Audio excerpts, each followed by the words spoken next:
ABS-CBN and Viva Entertainment Agency naglabas ng kanilang mga statement patungkol sa tunay na estado at paghihiwalay ni Miss Julia Barreto at Mr. Gerald Anderson. Pinag-uusapan ngayon ng ilan sa mga netizen ang patungkol sa bagay na ito dahil bago pa man po maglabas ng statement ang ABS at ang GMA at ang ABS-CBN at ang Viva Entertainment Agency na kinabibilangan ni Julia ay marami na pong mga speculation na naglabasan patungkol sa tunay na dahilan ng hiwalayan ni Julia and Mr. Gerald Anderson. Pero sa ulat po ni Miss Christy Permin, dito niya po dinitali ang tunay na dahilan ng kanilang hiwalayan. But before that, if you haven't subscribed yet to my YouTube channel, please don't forget to like, share, and subscribe at i-hit mo na rin ang notification bell for more showbiz updates. Bago tayo of course magpatuloy sa ating updates for today's video, nais kong pasalamatan kayo for always watching and trusting this channel.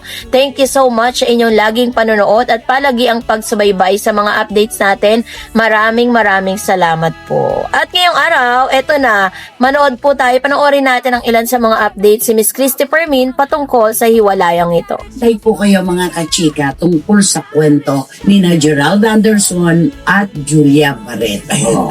Ang dami nating natanggap na kwento. Kasi naman, alam mo, ang dami nag-aantay talaga kung sino sa kanila ang unang magsasalita. Correct. Naaamin na wala na sila. At saka wala. kung marami nagtatanong kung talaga ba ito'y totoo o hindi. Yun ang mga tanong nila eh. Alam mo, sa tagal ko na dito sa mundo ng pagsusulat, kapag hindi nagsasalita ang mga personalidad, may problema. Kasi kung wala, mabilis silang pumatay ng sunog. Oo, ang nakakapagtaka nung masaya mga panahon nila, mararamdaman natin lahat. At saka nagpo-post. Nagpo-post sila. Tapos ngayong nagkaroon ng aberya, parang nasa Wala talaga. Oo, Parehong iniwan hindi tayo lang sa nagsasalita. nakahang. Kasi di ba sabi nila silent means yes yun eh. Di ba? Silence. Silent Means means ka na nga yes. lang eh. Ano ba ibig sabihin ng silence means yes? At syempre ang pananahimik ay totoo. Eh bakit may sound of silence? Ay, ang ano lang yun ng Musika. musika ng pananahimik lang yun. Sound of silence. Oo. Simon and Garfunkel lang yan. Oo. Di ba? Buti na lang, si Claudine Barreto nagsabi na, siguro naman hindi mamasamain ni Marjorie, kung sakaling ipagtanggol ko ang pamangkin ko. Dahil alam naman ng marami na lumaki ang mga batang ito, si Claudia, si Julia, pati si Leon, na siya si Mama Pretty, mahal na mahal niya yung mga bata. Tapos, syempre, si Claudine, maraming kwento sa akin si Claudine, yung iba pwedeng sabihin, yung iba hindi. Okay? Kasi, si Claudine kasi, maraming mga kaibigan at anak-anakan na volleyball players. Oo. Marami. At marami siyang kwentong natatanggap at naririnig. Kaya alam niya nagaganap. Eh, hindi ba ang isa sa mga sinasabing third party kay Gerald Anderson Si Vanny sino? Gandler. Player ng Signal HD Spikers na si Vanny Gandler. Spiker. But ayaw mamatay yung issue na yon. At saka siyempre sa hanay nila ng mga volleyball, hindi usapan yun. Alam nila yan. Alam nila yun. At di ba may nagdi-deny na kampo, hindi raw totoo yun. Oo. Iba naman daw ang naririnig niya, sabi ni Claudine. Kaya ako, sabi niya, I don't watch volleyball muna, sabi niya. Sabi ko, bakit? I don't want to see her. Yung her na yon, syempre si Vanny Gandler yun. Kasi yun lang man. Ano dahilan? But you don't want to see her, di ba? Yun lang So yung mag-1+1 ka talaga. Ibig sabihin, naniniwala siya. Di ba? At saka siyempre pagka mga ganyan, pagka may usok yan, talagang may apoy. Pagka may May usok, may apoy. Oo, May apoy, may talaga. usok. Oo. Di ba? Ganun ang ano nun.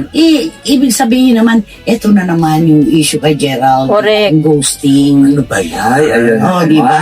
Once a cheater, Always a cheater. Although, tayo po ay nagbibigay naman ng pangalawang pagkakataon, pangatlong pagkakataon. Pero eto, ano na naman itong nangyayari na ito, na si Gerald gustong-gustong makipagbalikan kay Julia. Pero si Julia talagang Yun, talagang may ads. Ayun. So, according to Miss Christy Permin sa kanya pong YouTube channel, sinabi niya at parang kinukumpirma nito na ang totoong dahilan ng hiwalayan nila ay yung volleyball player na si Miss Vanny Gandler, So, isa po siyang parang half Filipina, half foreigner to eh. Ito pa, half German, ganun. Ito pa. Hindi na ayaw na niya talaga kay Gerald. Yan ang mahirap dyan. Kita mo, paikot-ikot siya doon sa tirahan ni Julia. Nilalabas ba siya? Hindi. Alam mo pag kayong babae talaga, Ang umayaw. pag umayaw, talagang umayaw ka, hindi na pwede umano yung lalaki. Pag nagsalita ang babae ng ayoko na, this is it, yun na yun. Ayun na yun, no? Diba? Kasi naniniwala talaga ako sa relasyon talaga babae talaga. Babae ang Hindi nga ba babae daw ang nagpapapasok sa pintuan ng pagmamahalan at nagtataboy palabas ng relasyon? Eh siguro may mga nakarating na. Kaya Julia, di ba, wag na natin sabihin third party dahil di naman natin alam kung ano yung katotohanan. May nakarating na sa kanya or iba pa. Marami pa siguro. Pero ang pinagtataka ng mga tao, bakit walang Wala silang hinahayaan sinasabi. lang nila na kung ano-ano na lang espekulasyon ang mga sinusulat ng mga tao, ang mga iniisip ng tao tungkol sa kanilang dalawa. Alam mo, hindi na ako naniniwala sa pagiging relevant kaya sila ay hindi nagsasalita. Kasi si Julia tuloy-tuloy ang trabaho. Ay, oo, Si napapanood Gerald siya. meron ng serye din. Di ba nagdidirect pa na siya. Ibig sabihin, kaya sila hindi nagsasalita. Ayaw muna nilang may sabihin sila dahil ito yung maglalagay ng padlock sa kanilang relasyon. Yun yung pinakamaganda. Yon. So, matapos nga pong kumpirmahin ni Miss Christopher Mina patungkol sa tunay na dahilan ng hiwalayan. Ito ang si Bunny Gandler. So, sa isang post po ni Miss Claudine Barreto ay meron po siyang ipinost kung saan sinabi niya na Mama is here with Julia Barreto. Claudine Barreto offered the shoulder to cry on her niece Julia Barreto after the latter confirmed her breakup with Gerald Anderson. Claudine expressed her concern for the younger actress through her Facebook page on Thursday, September 18 while sharing the statement of the latter's talent agency, Viva Artist Agency, on the breakup. Mama is here, Jules, Claudine wrote, adding a broken heart emoji. Julia has yet to respond to this as of this writing. Prior to this, Claudine, in an interview with the hosts Oji Diaz and Ina Evans, gave her 2 cents on the rumors linking Anderson to volleyball player Bunny Gandler. During the interview, Diaz pointed out that amid the speculation, some have been saying that Anderson and Gandler are just friends.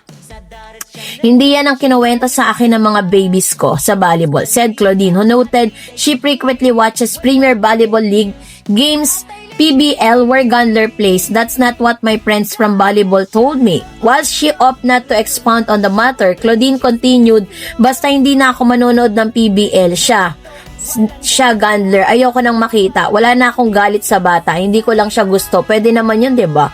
Sabi niya ganon, the reason behind Julia and Anderson breakups was not immediately disclosed, although their talent agency said that the pair amicably parted ways. Ayun. So, yun po yung sinabi ni Claudine. Tapos, meron din pong kumakalat na balita na itong si Miss Julia Barreto ay may jowa na.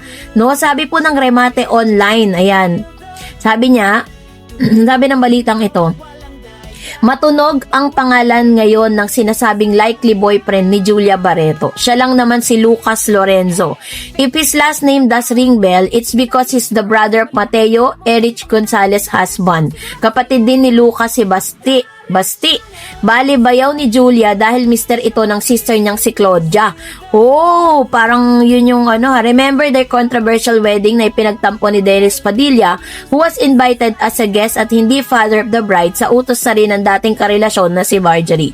Anyway, very impressive ang credential ni Lucas na mas bagay daw kay Julia kaysa sa balitang nakahiwalay ng nobyong si Gerald Anderson. Isa siyang equestrian and at the same time, the young CEO of a restaurant concept group incorporated, hawak ng RCGI ang ilan sa mga high-end fine dining restaurant across the country. Visionary leader ang tingin ng resto business community kay Lucas, who oversees the latest trend sa negosyong mabilis mag-evolve. Sa ngayon, kumpirmado nang ang hiwalay sina Julia at Gerald, pero balitang meron na ring iba si Gerald, ang volleyball player na si Bunny Gandler. Kaya naman pala tinabangan ng manood ng PBL games si Claudine Barreto, who's supportive for her niece. Ayun. So, ibig sabihin, kinukumpirma dito na congrats Julia at deserve mo naman talagang maging happy.